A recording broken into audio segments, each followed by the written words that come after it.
E aí, pessoal, hoje eu vou falar de unidades de ensino potencialmente significativas e vou aplicar mais particularmente no contexto do eletromagnetismo. Não sou eu que vou aplicar, eu vou pegar os resultados e a descrição de um artigo científico proposto em 2017 por Carla Beatriz Spohr, por Isabel Crey Garcia e Maria Cecília Pereira Santa Rosa. Essa última é minha amiga pessoal. Eu descobri recentemente os resultados desse artigo e achei ele muito interessante, por isso decidi, né, compartilhar aqui com vocês isso. Então vamos lá. O que são as unidades de ensino potencialmente significativas e que aplicações concretas ela tem? Lembrando, eu tenho também resultados publicados em artigos de revista. Por que eu não coloquei os meus trabalhos aqui? Porque os meus trabalhos foram aplicados no ensino superior, tá? Em disciplinas de Física 3. O da Beatriz Spohr, da Isabel Crey e da Santa Rosa, da Maria Cecília Santa Rosa, eles foram aplicados no ensino médio num contexto muito interessante. Então, esse contexto foi o que me motivou a trazer esses resultados aqui, tá? Isso aqui, gente, semana retrasada ou passada, eu conversei com um aluno do MNPF que chegou com o seguinte incômodo para mim, e eu vou trazer essa vinheta que, na verdade, é uma vinheta real, tá? O aluno disse assim: "Professor, tenho um incômodo com o programa." Lembrando, MNPF é o Mestrado Nacional Profissional em Ensino de Física, e a gente tem um polo aqui em Santarém, na UFOP. Aí eu perguntei qual seria. Ele disse assim: "Professor, sou só 15 anos e tudo que estão ensinando aqui para a gente não tem nada a ver com o que a gente faz na sala de aula. Ensinam Ausubel, ensinam Piaget e outros, mas não ensinam a gente a aplicar isso na sala de aula." Então, por isso, eu estou aqui com vocês para debater um pouco disso que o nosso aluno me fez essa reclamação. Então, eu penso que a partir desse vídeo você pode ter algumas ideias do que fazer em sala de aula. O que são, então, essas UEPs? UEPs são unidades de ensino potencialmente significativas. Elas são sequências de ensino fundamentadas teoricamente voltadas para a aprendizagem significativa. Elas se baseiam na seguinte filosofia, tá? De que só há ensino quando há aprendizagem e esta deve ser significativa. O ensino é o meio. A aprendizagem significativa deve ser o fim de todo o processo de ensino. Os materiais de ensino que busquem essa aprendizagem devem ser potencialmente significativos. O que significa isso? Eles devem possibilitar aos alunos que possam construir significados e não que somente decorem aquele conteúdo. Tá? Então vamos lá. A UEPS ela se baseia em uma sequência de princípios. Tá? Eu agrupei aqui, Moreira não escreve dessa maneira. Eu agrupei dessa maneira para que a gente pudesse ver isso em blocos. Então, eu penso que assim é mais fácil de enxergar. Então, os princípios não estão em ordem, na ordem que está no artigo, mas eles estão todos aqui. O primeiro, tá, que é devido a David Ausubel, é que o conhecimento prévio é a variável que mais influencia a aprendizagem significativa.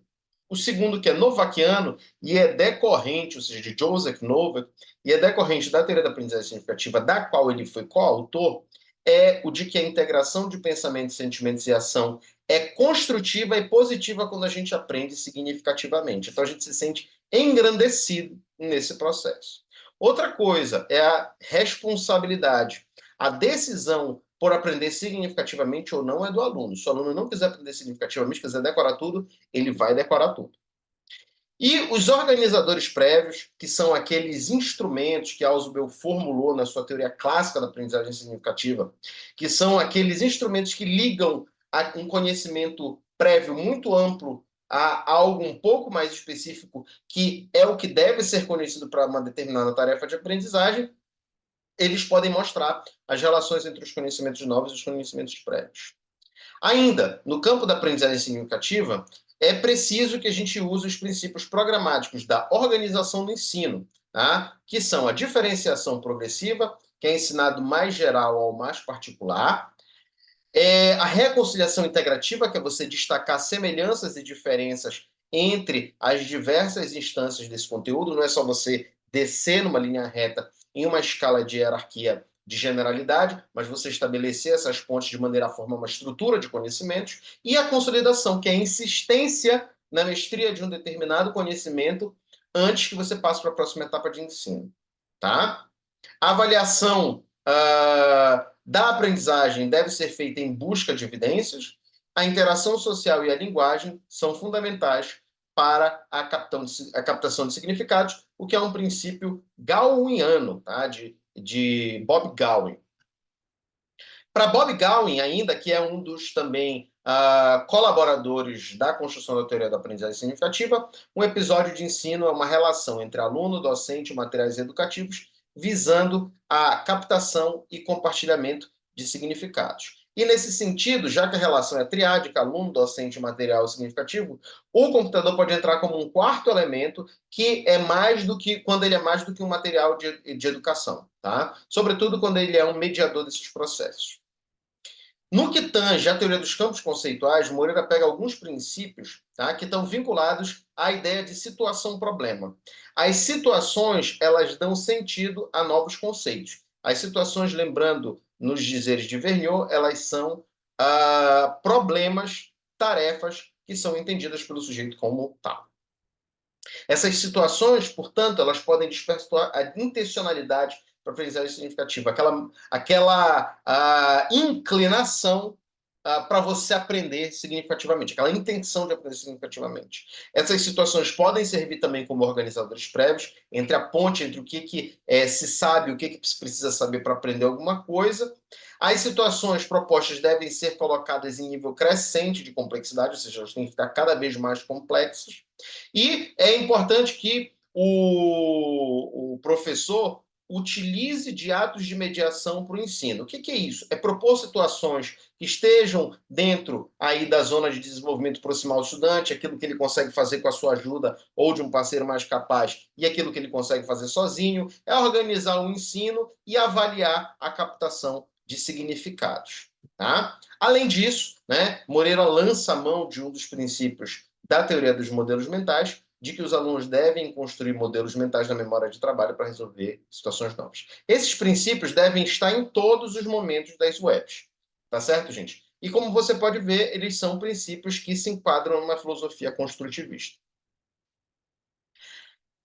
Ainda, Moreira traz dois princípios seus, que ele mesmo formula, que se fundam na teoria da aprendizagem significativa crítica. Tá? Essa divisão artificial, naturalmente, a aprendizagem significativa crítica, ela faz parte da teoria da aprendizagem significativa. Então, a gente colocou aqui dessa maneira para destacar a própria contribuição de Moreira. Então, a aprendizagem significativa ela deve ser crítica. Tá?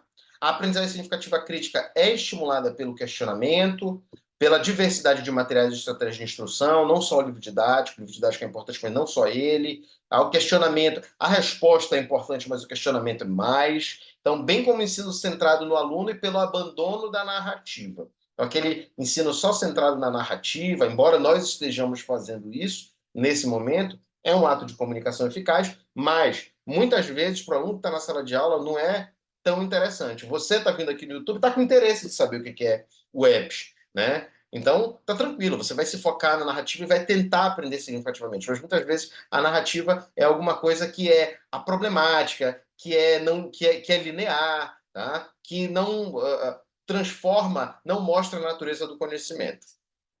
Vamos lá. Então, a WEPS ela tem 8 passos, tá, gente? O primeiro deles, e que começa antes da aula, é a seleção de conteúdo, tá? O que é a seleção de conteúdo? É quando você identifica aspectos declarativos, ou seja, verbais, tá? E procedimentais, são aqueles procedimentos que muitas vezes você não consegue verbalizar, tá? Como, por exemplo, desenhar um gráfico. Você consegue explicar alguns elementos do gráfico, mas não consegue explicar todos. Então, desenhar um gráfico muitas vezes é alguma coisa mais procedimental do que declarativo. Do conteúdo a ser ensinado, que são aceitos no contexto da matéria de ensino. O segundo passo, e aí você pode fazer isso numa primeira aula, é explorar a emergência do conhecimento prévio. É você ir propondo situações que levem o aluno a externar seu conhecimento prévio relevante para aprender o conteúdo. Isso pode ser feito por meio de uma discussão em grupo, de um questionário, de um mapa conceitual que é feito pelos alunos, de um mapa mental que os alunos construam, ou de uma situação-problema que pode ser apresentado para eles. Ou qualquer outro recurso que você achar que pode mobilizar esse conhecimento prévio para que os alunos o externem.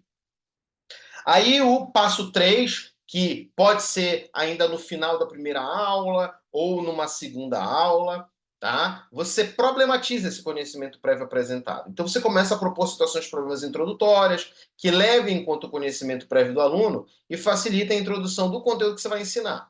Então, devem ser situações que sejam entendidas como os alunos pelos problemas e que possam ser modeladas mentalmente. Ou seja, não são aqueles exercícios de aplicação de algoritmo, tá bom? Então, Moreira indica que podem ser usadas simulações computacionais, demonstrações, vídeos, problemas do cotidiano, representações veiculadas pela mídia, ou até problemas clássicos da matéria de ensino, mas que sejam problemas, tá, gente? Que não seja dada a massa, dada a força, calcule a aceleração, que o aluno nem entende isso como problema, tá?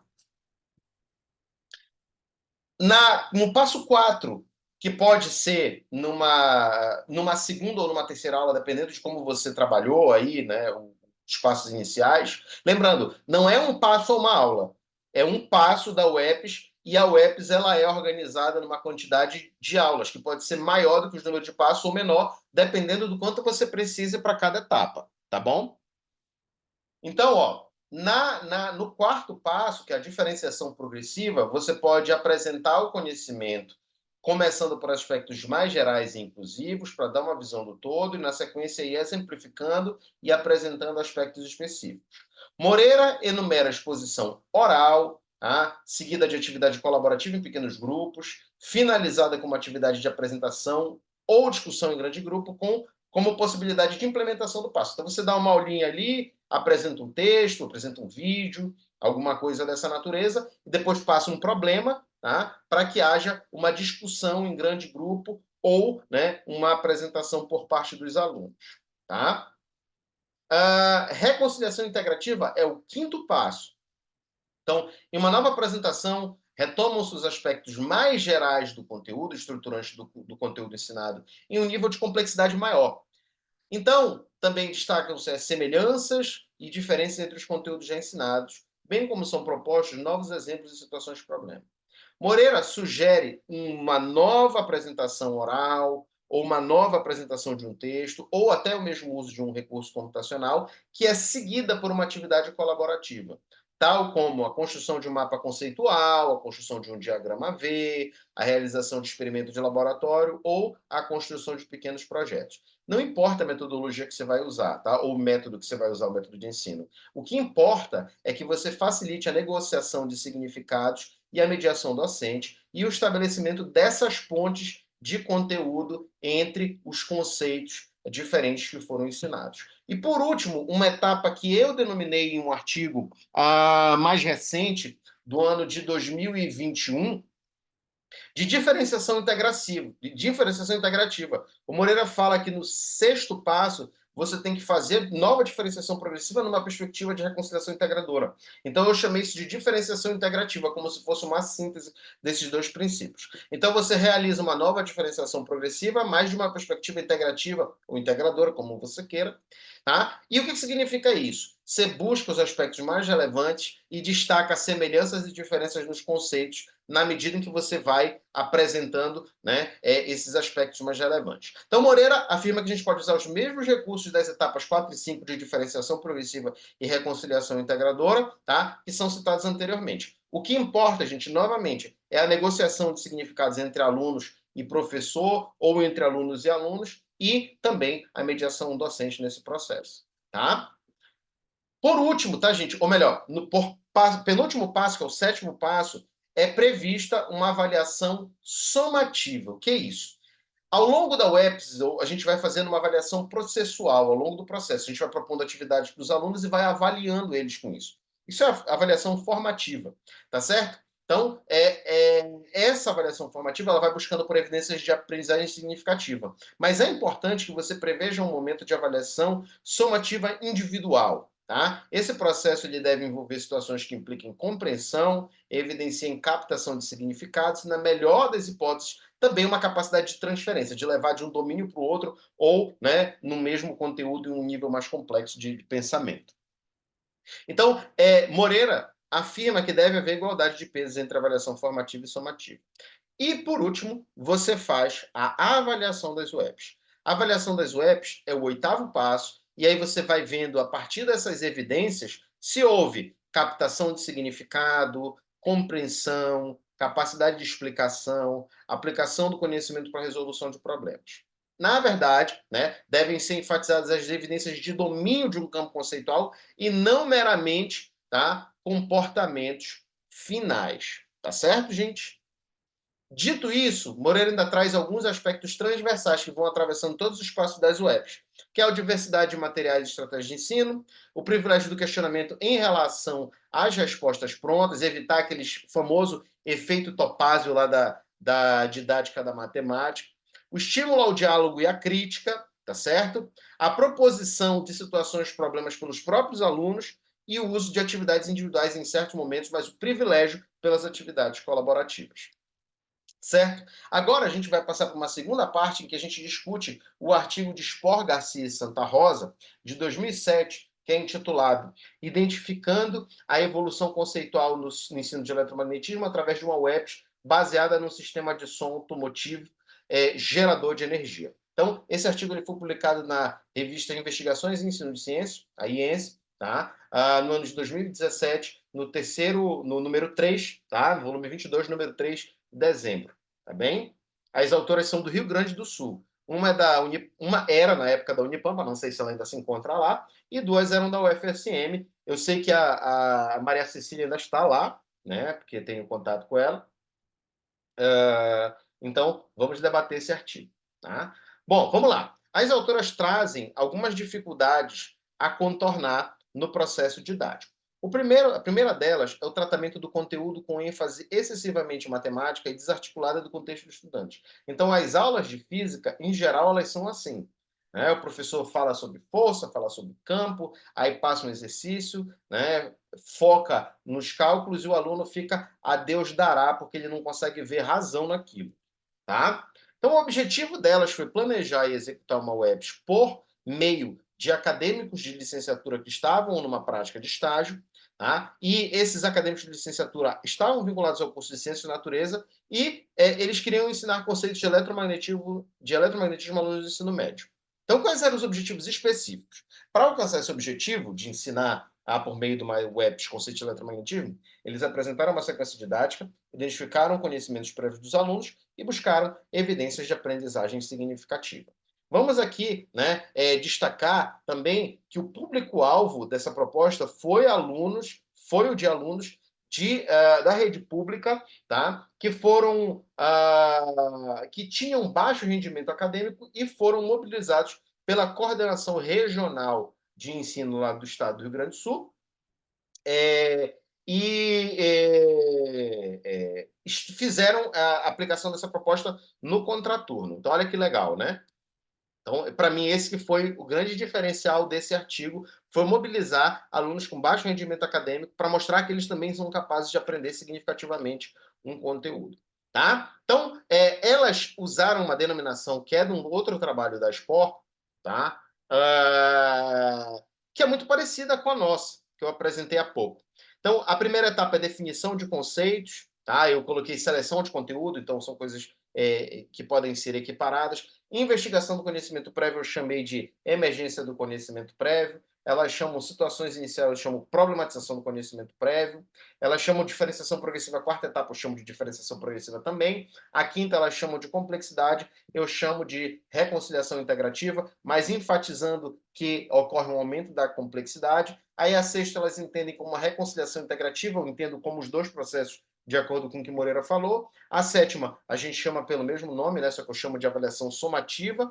E a oitava, ela chama de efetividade das webs, eu chamo de avaliação. Então, assim, a compreensão é muito parecida acerca desse processo. Que conceitos elas utilizaram? Eram conceitos de magnetismo e eletromagnetismo que não haviam sido trabalhados por esses alunos. Tá? Corrente elétrica, tensão, resistência, resistor, circuito gerador, medidores de corrente, medidor de tensão, associação de resistores, indução eletromagnética, leis de Faraday, Lenz e aplicações. Na identificação do conhecimento prévio, elas propuseram, logo no primeiro encontro, uma aplicação de um mapa conceitual, aí você já vê a diferença das avaliações diagnósticas tradicionais, elas propõem que os alunos estabeleçam as relações conceituais entre palavras-conceito por meio de palavras de ligação, o que é um instrumento muito interessante. Em outro vídeo eu falarei acerca desse assunto, né, que são os mapas conceituais. Tá?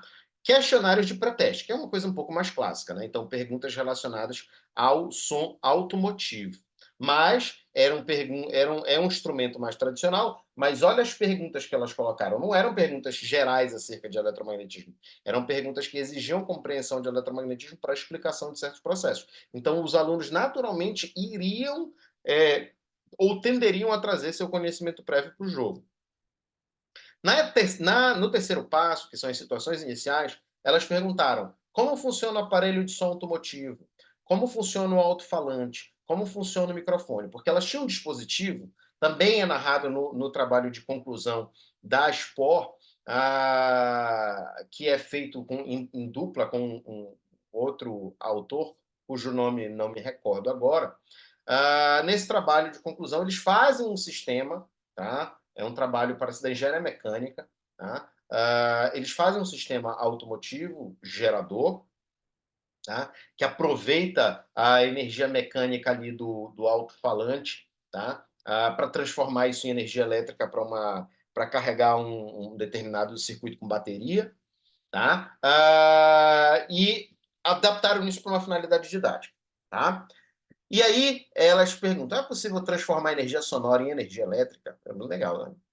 Aí depois elas apresentam também o vídeo didático intitulado Entre o Mais e o Menos, que de certa maneira, serve como uma espécie de organizador prévio. Mas não é bem, é um pseudo-organizador prévio, tá? Porque esse vídeo já entra no conteúdo em questão. Na etapa de diferenciação progressiva, elas revisam conceitos de energia elétrica, tensão e resistência, que são centrais, né, por meio de apresentação em slides. Pô, aí você vai dizer, não dá para fazer? Dá para fazer, cara. Tá? Simulação e atividade prática. Aí, essa etapa envolveu os conceitos de elemento de circuito. Desculpa, essa etapa não, essa atividade, né? Exame de circuito, medidores de corrente, medidores de tensão e circuitos elétricos simples. Na etapa de complexidade, que né, na minha denominação equivale à reconciliação integrativa, os alunos da licenciatura que atuavam como professores nesse momento avaliaram os mapas conceituais dos alunos e elaboraram uma atividade em que os estudantes deveriam desmontar microfones de indução e alto-falantes para elaborar conclusões. Então, aí eles já foram mais a fundo. Eles começaram a fazer uma atividade prática com os monitores de indução, os microfones de indução e os alto-falantes para eles elaborarem conclusões acerca disso. Então, já é uma atividade mais complexa para eles. Na etapa de reconciliação integrativa, eles introduziram novos conceitos e já foram estabelecendo as diferenças, né? Entre campo magnético, indução magnética, lei de Faraday-Lenz, a partir de aplicações também, então já trazem ali do ponto mais específico e já voltam a relacionar com o geral, lembrando que esses conceitos se relacionam também no caso da produção de campos magnéticos variáveis ou de movimento em regiões de campo magnético estacionário, já se relacionam com aqueles conceitos ali de eletrocinética. Eu prefiro chamar de eletrocinética, se quiser saber, tem um curso de eletromagnetismo clássico aqui. O que eu chamo de eletrocinética? Tá? Porque eletrocinética envolve movimento de carga elétrica de maneira geral, tá? Por correntes, por exemplo, contínuas, de uma maneira que você chama muitas vezes de eletrodinâmica, mas ali não tem um campo variável. Nesse caso, você pode até chamar de eletrodinâmica porque a gente está trabalhando com lei de Faraday-Lenz. Tá bom? Mas, né, no caso de fém de movimento, você não tem eletrodinâmica, porque é um movimento, tá, de um elemento de corrente num campo estacionário. Aí, se você quiser pensar em efeito Hall e com isso argumentar que tem eletrodinâmica, tá bom, beleza. Aí a gente chega num acordo, tá bem? E nova produção de mapas conceituais. Aí o que acontece? Elas foram fazer a avaliação da aprendizagem. Ela envolveu 3 tarefas: a análise do sistema automotivo, em que os alunos fizeram a identificação das partes desse sistema, mediram corrente elétrica e tensão medidas pelo circuito que eram enviados à bateria. Tá? Propuseram mais mapas conceituais e fizeram uma resposta a um pós-teste, que era equivalente ao pré-teste. E aí, na etapa de efetividade das UEPs, elas analisaram esse material todo e isso permitiu inferir sobre a efetividade das UEPs. Os resultados mostraram que houve avanços, estagnações e retrocessos na aprendizagem, como qualquer processo comum, tá? Agora, é importante observar frequentemente as produções, ou seja, esse processo dá trabalho para o professor.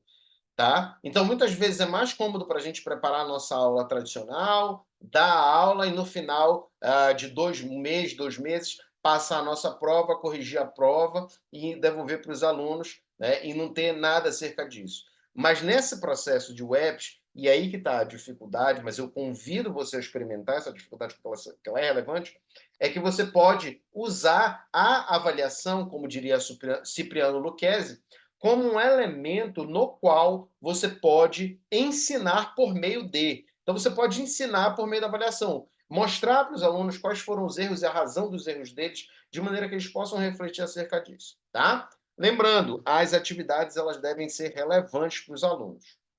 Então, você não pode abrir mão disso. E ocorreram estagnações de dois tipos. Às vezes o aluno já tinha o conhecimento cientificamente aceito, então ele não precisava mudar aquele conhecimento, ele deveria permanecer ali. Ou ele não possui o conhecimento científico aceito e tinha uma resistência em mudar esse conhecimento. Por último, né, eu trago 3 referências aqui para vocês, tá, nas quais eu me basei para produzir esse vídeo. O primeiro é o artigo original do Moreira em 2011, tá? Moreira é brasileiro, tá em espanhol, mas é porque é a versão que está na revista Aprendizagem Significativa em Revista. Tem uma versão em português no site dele.